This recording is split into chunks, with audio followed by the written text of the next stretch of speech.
Welcome to the first season of Ancient Anecdotes powered by Listen Cub. This is your host, Ramanathan Iyer. And this is Lalita Ramanathan. Hey, Papa, why are you crying? What happened? Amma scolded me badly, Pa. Why? What happened? What did you do? Appa, I came to you to get a hug. What do you mean, what did I do? You're supposed to support me, no? You're always taking Amma's side. Papa, அப்படியெல்லாம் இல்லடா. Come, take cow hug. I'll hug you. Cow huggy venum. Feeling better? Now tell me, what happened? I wanted to wear leggings and go out to play, Pa. Which one? The blue one. Okay. And on top? The light pink and grey frock. Hey, thief fellow, that frock we bought in Chennai when the dinosaurs were still roaming the earth. We bought that frock when you were 6 years old. You said leggings only with frocks and kurtas. It still fits me fine, Pa. Listen, Pa, that blue legging is a fitting one, and this frock looks like a tight t-shirt at best. It barely reaches your hips. That's why Amma might have scolded you. She just wants you to wear comfortable fitting clothes. That's all. Did you argue with her? Yes, Pa. I talked back to her. Okay, fine. But she can tell me nicely also, no? Papa, you should only become the understanding mother today. See, Amma is having her special days, no? You should take extra care of her. Do you think she likes to scold you? I'm sure she's also feeling bad that she had to scold our darling baby. Is it? Oh God, I missed this completely. Appa, I'm so sorry. Let me go and apologize to her and give her the cow. It will make her feel better. So that's why she's feeling down. Go. Kiss and make up. Appa, didn't her special days get over only recently? Yes, it did. But that was for like last month. Yes. You told me this happens every month. When you become 13 or 14 years, you will also have your special days, Kuti. You should also take it easy on those days. Run a little less. Be like a monkey little less. And take it easy a little more. And will I also scold everyone? How I wish I was a boy, Pa. Why, Pa? You're the morning sunshine for me and your Amma, no? We love you the way you are. You should also love the way you are, the way God has created you. No, Pa. Look at Shriyansh. What about him? See, he doesn't have special days, no? No. Because he's not a girl, like me. He can run all over the place 365 days a year without any problems. No special days for him. This won't happen now and won't happen ever. That's true. But what? Look what will happen to me. Soon I will turn 13 and I will have special days where I have to take it easy. No, but wait. And he can wear literally anything. The other day, he came to the park wearing just his vests and shorts. That was truly that. Short. Papa, listen, Ma.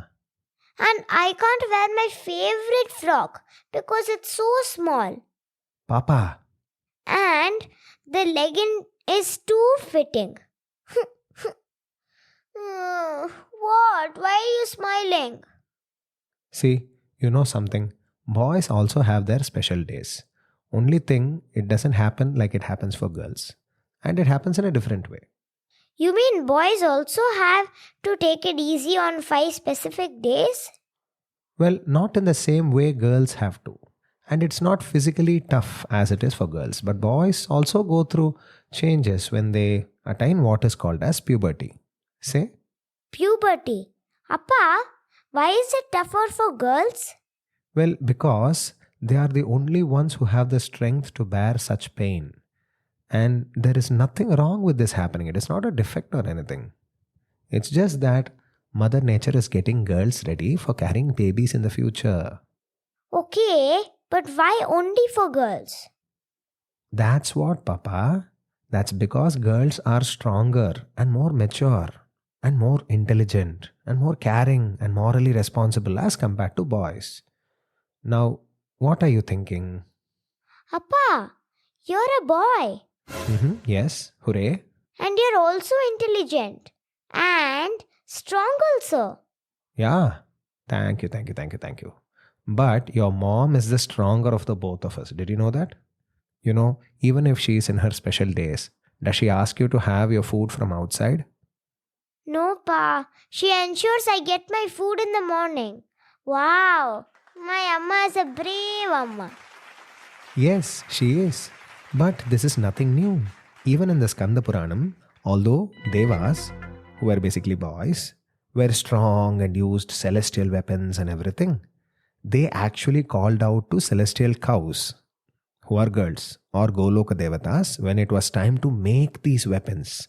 It was only women who were the reason the men had weapons in the first place. It was a tiresome work which even the Devas were unable to do. So, only after all the tough work was done by these girls, Vishwakarman, the architect of the engineers, was called in to craft the weapons. See, according to Vyasa, women are really the stronger part of the creation. Come, sit down. I need to tell you the story. Ooh, good. Story time. In the ancient pages of the Skanda Puranam, there came a time in the Satya Yuga when the Indradi Devas had stood on the side of their preceptor, Guru Brihaspati, in order to counter Chandra's claim over Tara. Appa, wait. Chandra claimed Tarava. But Tara was Brihaspati's wife, no? Yeah. And you know what Chandra did? Chandra kidnapped Tara. And when Brihaspati asked Chandra to return Tara back to him, Chandra, who was actually a Deva, refused. And he went to the Asuras seeking the help of their guru, the Bhargava Shukracharya. A belligerent battle seemed to be about to start on Jambudvipa in the mortal realm. But because of the timely intervention of Pitamaha Brahma, the battle was averted and Tara was returned to Brihaspati. It was during this time that the Devas were tired from the stress of constantly drawing their weapons for battle. When they realized that they had to fight with their own kin, the possibility stressed them out so badly. And finally, the Devas were actually relieved that the war didn't break out. Although the Devas were conversant with the use of celestial weapons in countless battles, this time the Devas were suddenly feeling bogged down by the weight of all their weapons. Find this familiar? Fighting with our own family, stressful, becoming tired, wanting a cow. Don't remind me, Pa.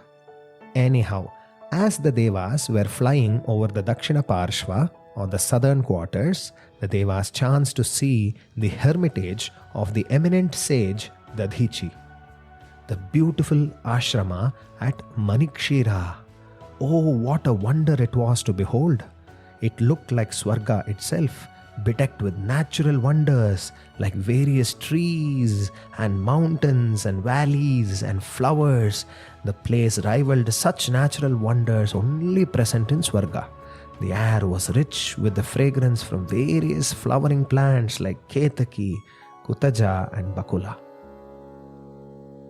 Pura devasure yuddhe nivritte somakaranat pitamahasya vachanataram chandra samarpayat tato yata sura swargam Pashyanto adhomukhamahim dadhrushuste tato deva bhumyam svargamaviparam ashramam munimukhyasya dadhicher lokavishrutam सर्वात्तु कुसुमोपेतं पादपौरुपशोभितं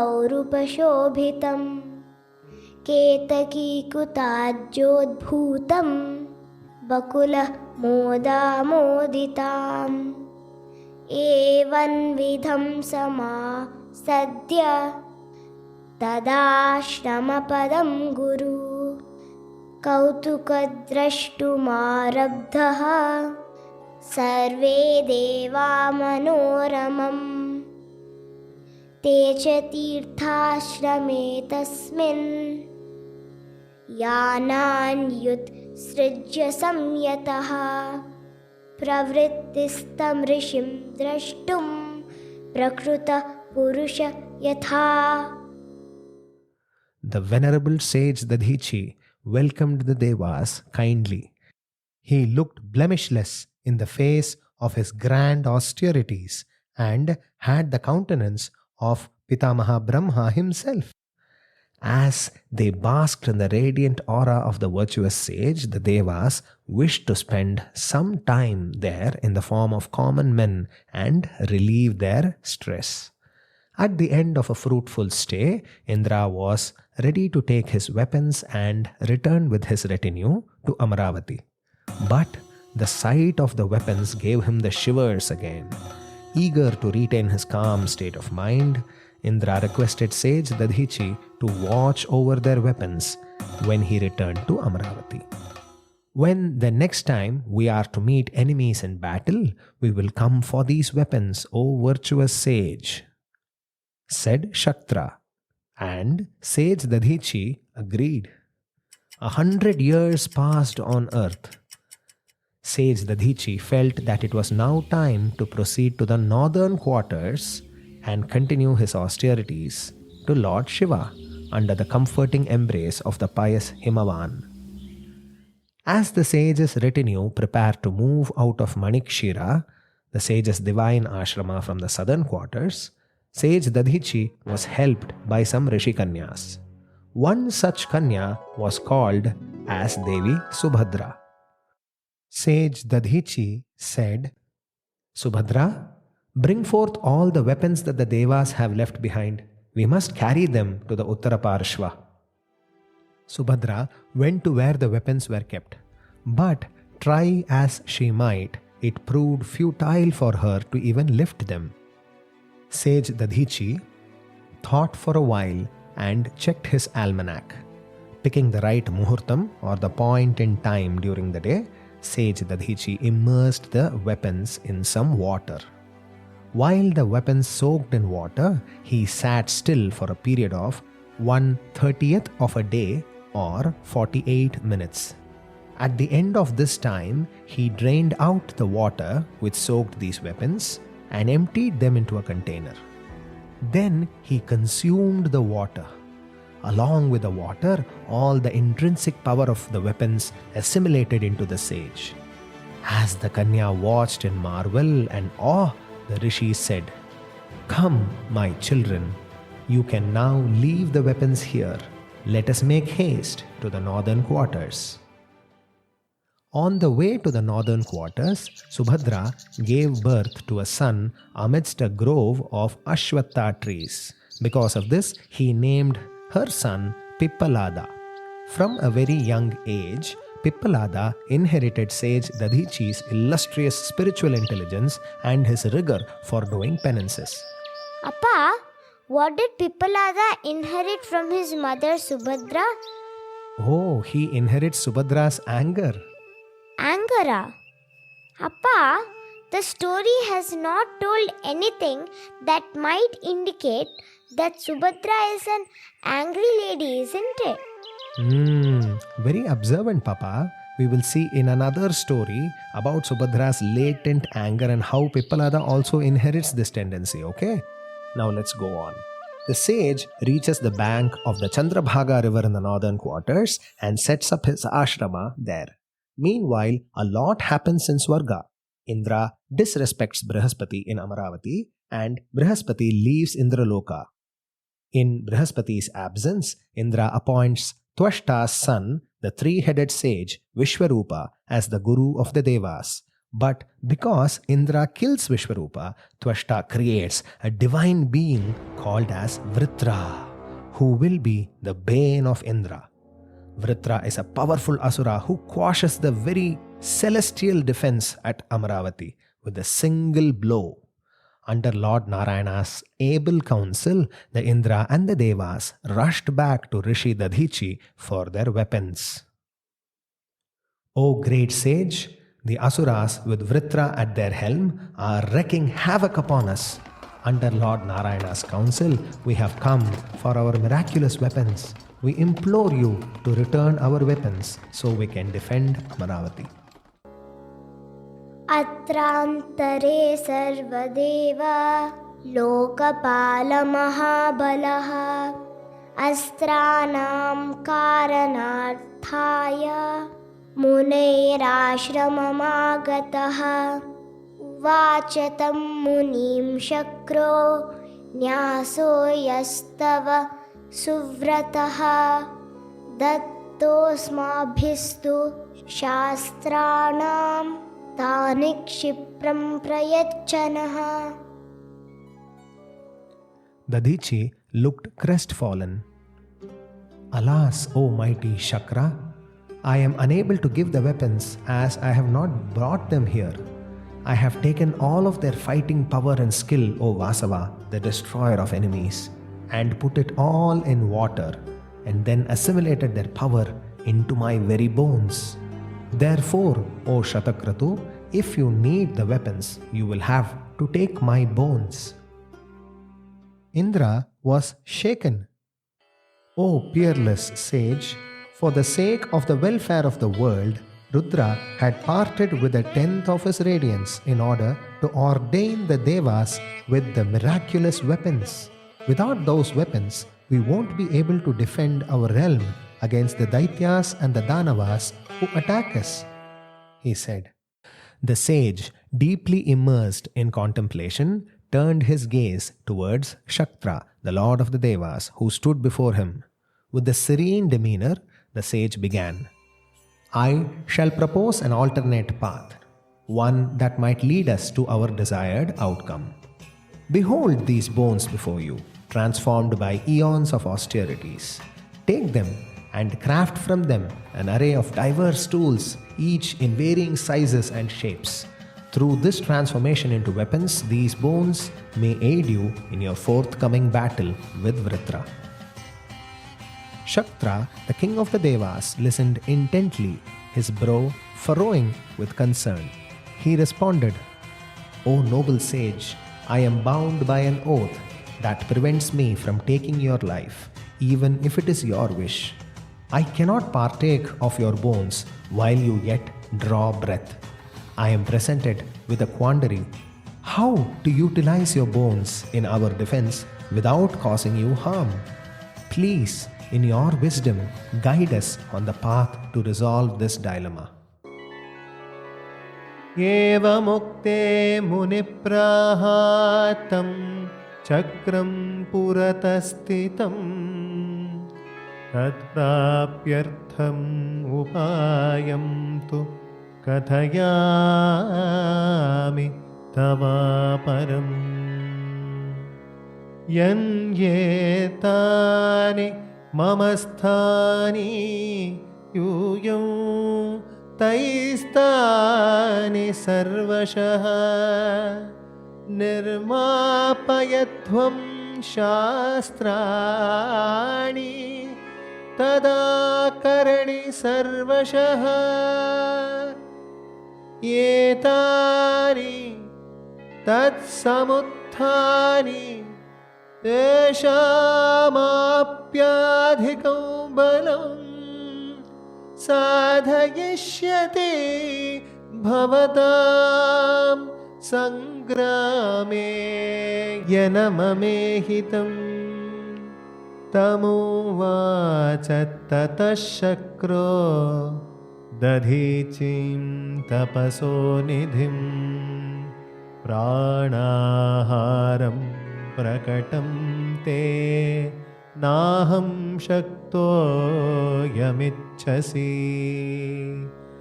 न चामृतस्य ते अस्थनि ग्रहीतुं शक्तिरस्तिनः तस्मात् सर्वं समालोच्य यत्कर्तव्यं तदुच्यतम्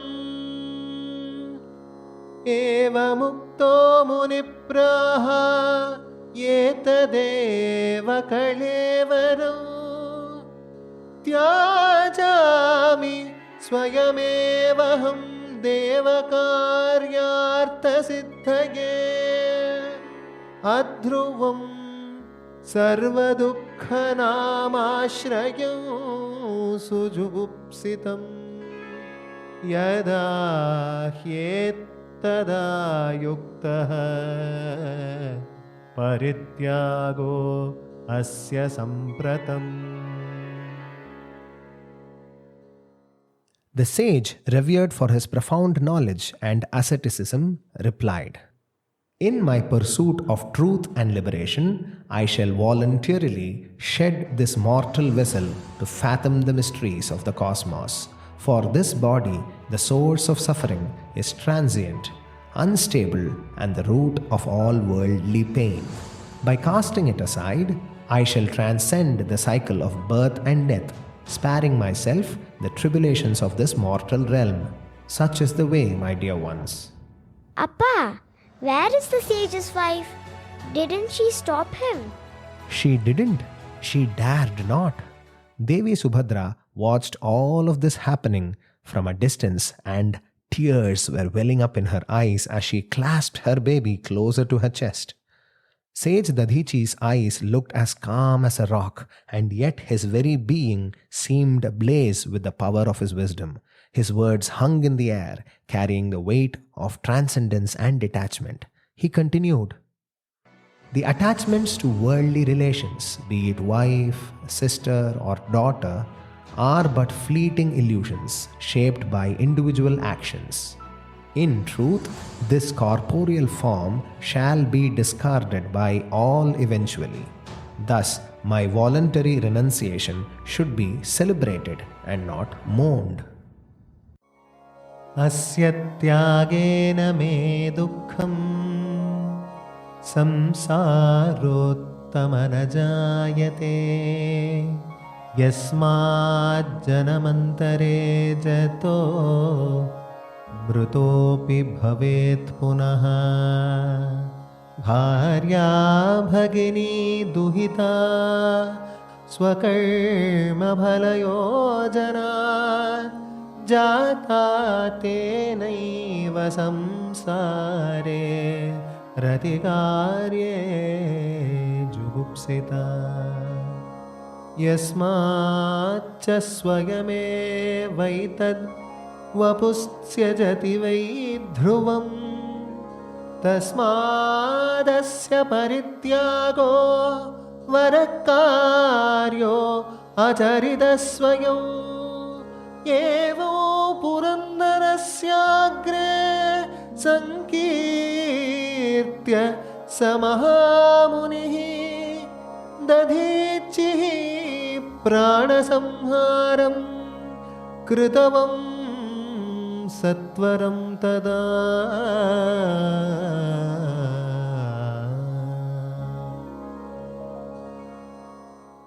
Having delivered these profound truths, the sage, known for his unwavering commitment to enlightenment, swiftly proceeded to relinquish his earthly existence. The sage used his knowledge to conquer his prana and proceeded to Swarga. His act of self-sacrifice left Indra in tears as he gathered the sage's lifeless body in a helpless embrace. As the sage's life force departed, the Devas were confronted with the daunting task of separating the flesh and blood from Dadichi's valuable bones.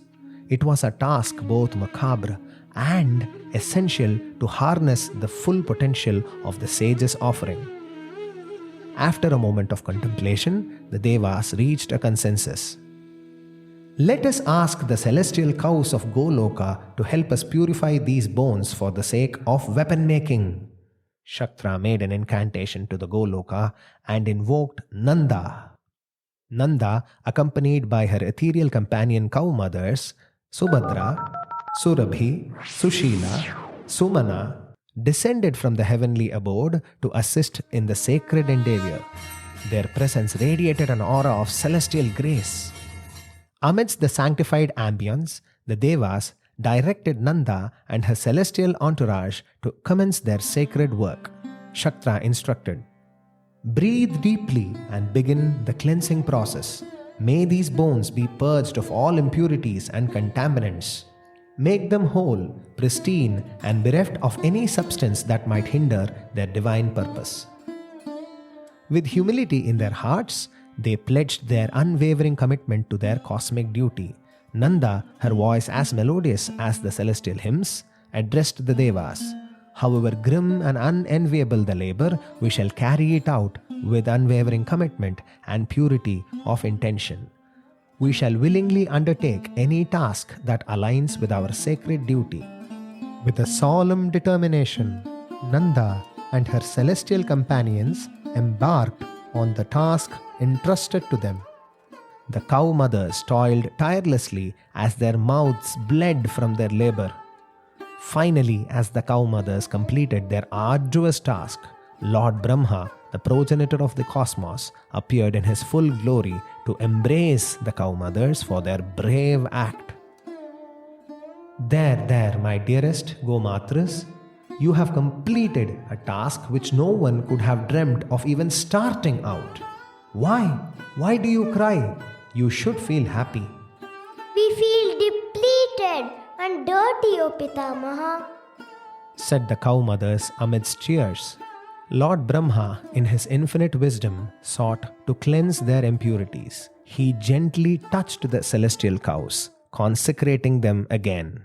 A mild auriferous glow followed Lord Brahma's caress and attached itself to the celestial cows. Soon they radiated with such splendor. The Devas bore witness to the transformative power of Brahma's divine touch as the celestial bovines were rendered immaculate again. Lord Brahma blessed the Surabhis and vanished. However, there remained one aspect still untouched by Brahma's caress: the mouth of the cows. In their quest for total purity, the celestial cows known as Surabhis implored Lord Brahma to address this last vestige of their impurity. However, the heavens remained silent and bereft of Lord Brahma's response.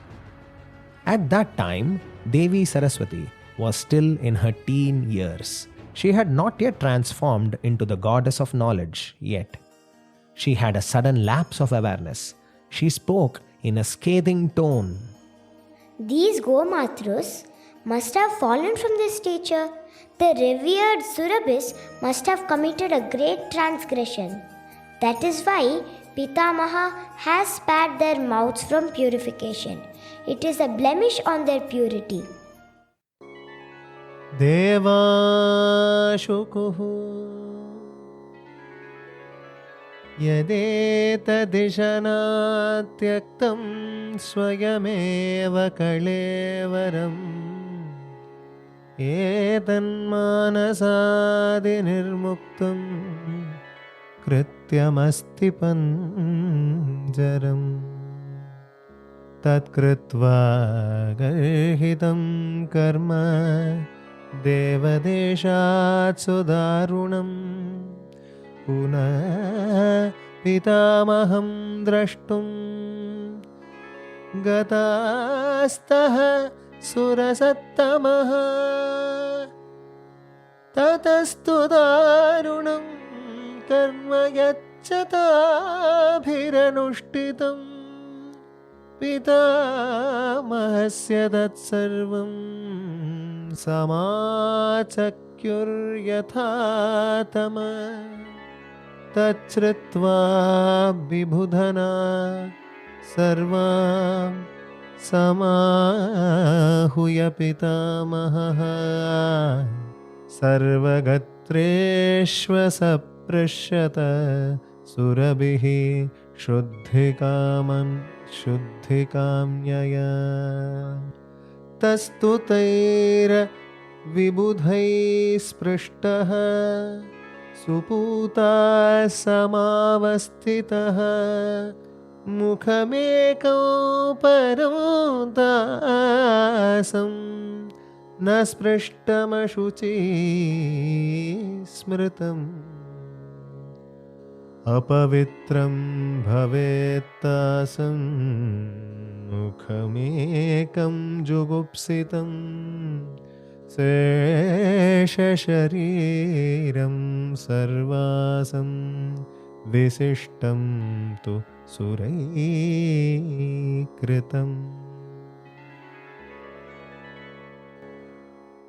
Just as the words escaped her mouth, Devi Saraswati realized her blunder. The celestial cows, however, could not bear the weight of this accusation. In response to Saraswati's words, they cast a sorrowful gaze upon her and uttered a curse.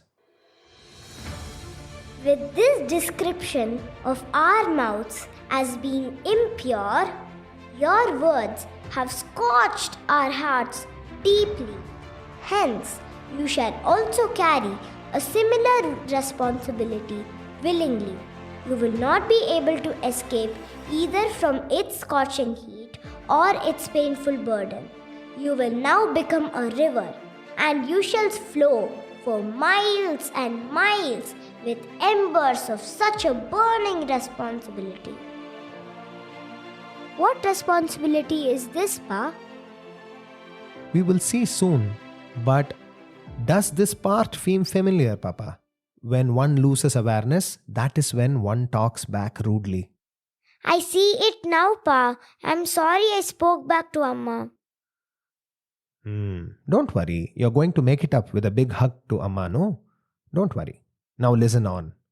Devi Saraswati realized her lapse in awareness and cried out, My dear sisters, no, please. Please forgive my insolence. I spoke without awareness, said Devi Sharada, running towards the Surabhis. But the Go Matrus huddled together, their sad cries drowning in a resounding crack of thunder and a blinding ethereal light.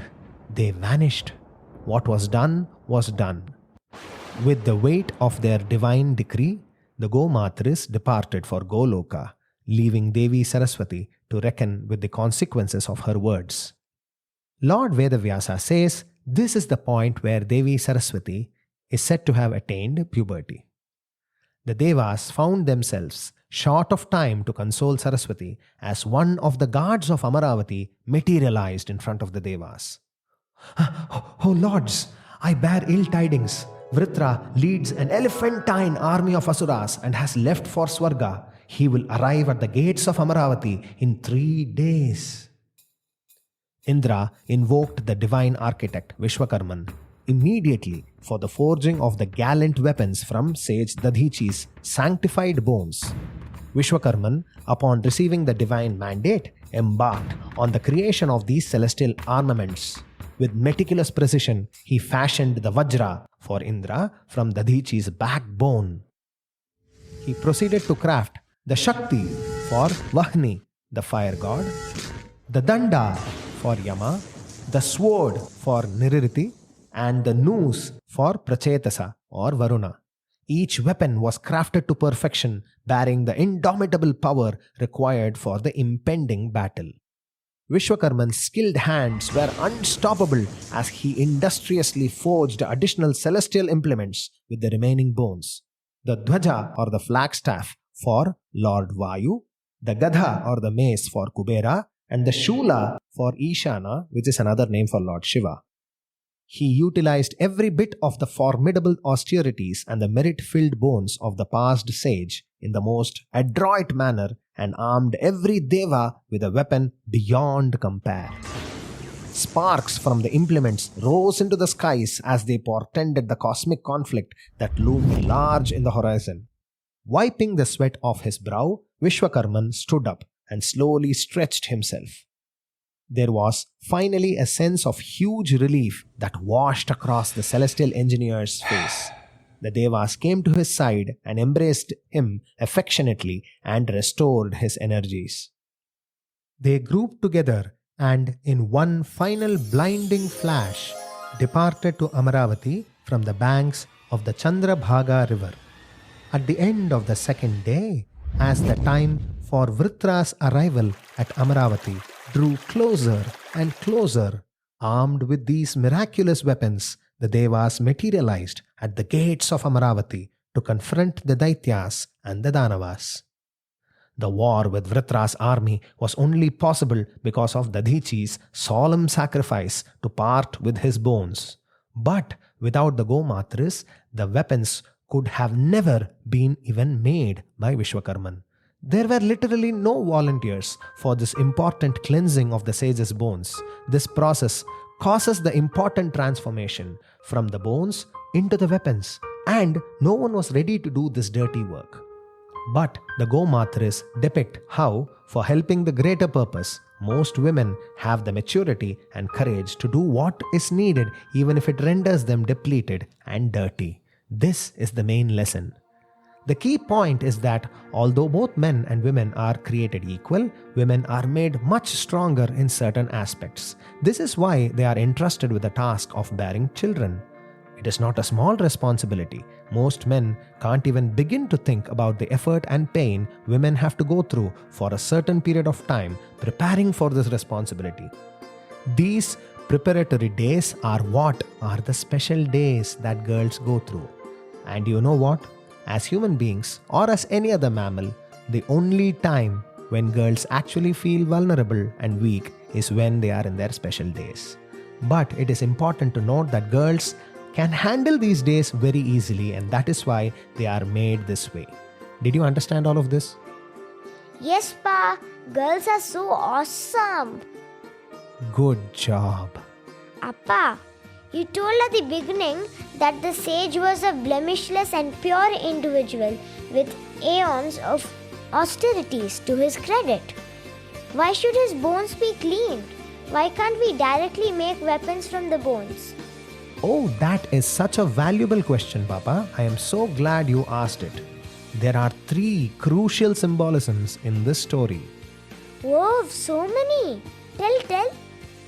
The first one is the most significant. Although you have done the greatest penances and the best service, once our prana leaves us, we are no longer even called by our names. We become a body. Our current state only gives grief to others. We only leave behind the good deeds that we have done in our lives, the service and the pursuit of knowledge, and the love that we have shared in our life with everyone.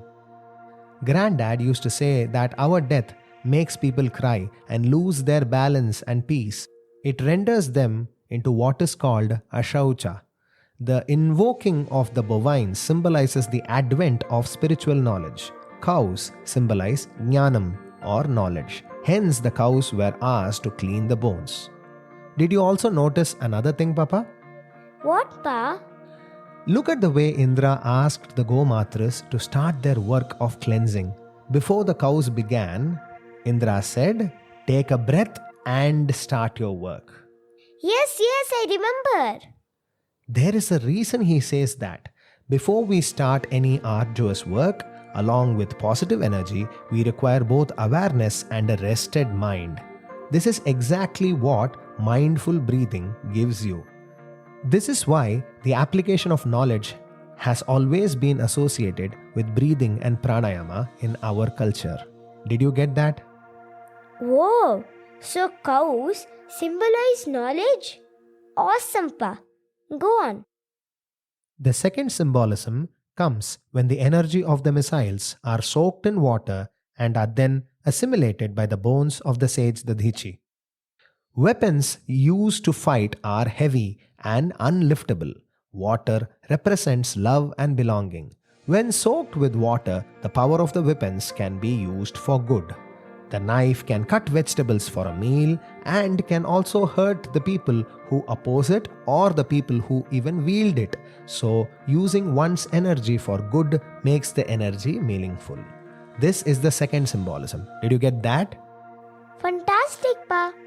Knowledge is to be used for good. What's the third one, Pa?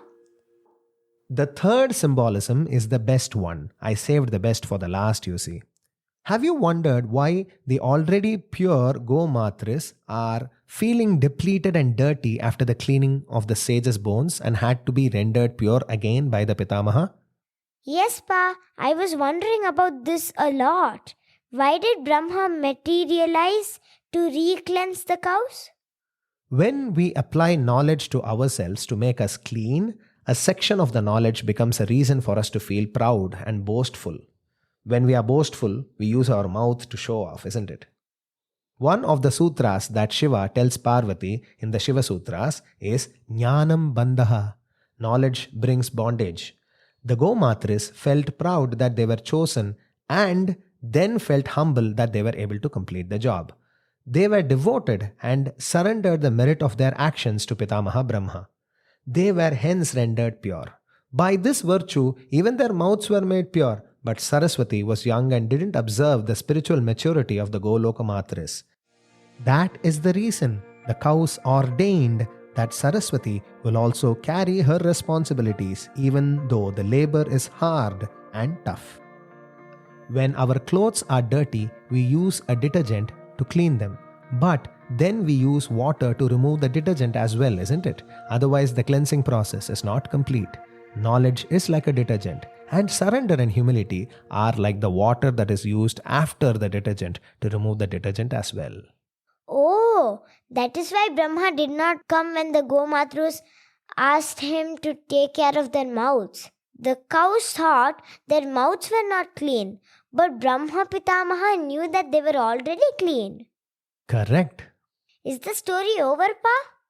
Yes, the story ends here, but the learning from the story is really profound, don't you think? Huh? What? Why is the story stopping here? What about Devi Saraswati and the war with Vritra? Hey, thief fellow. That Vritra story I have told you like 10,000 times. But you're right. This Devi Saraswati story is a significant one. What really happens after the Surabhis predict her future is something worth listening to. Yeah. Tell that story then. And then, how about the correlation of Devi Saraswati's story with puberty, Pa? Hear it first. Oh no, not again. Hear it first on Ancient Anecdotes. on your favorite podcast streaming providers. Tune in every week for a brand new episode.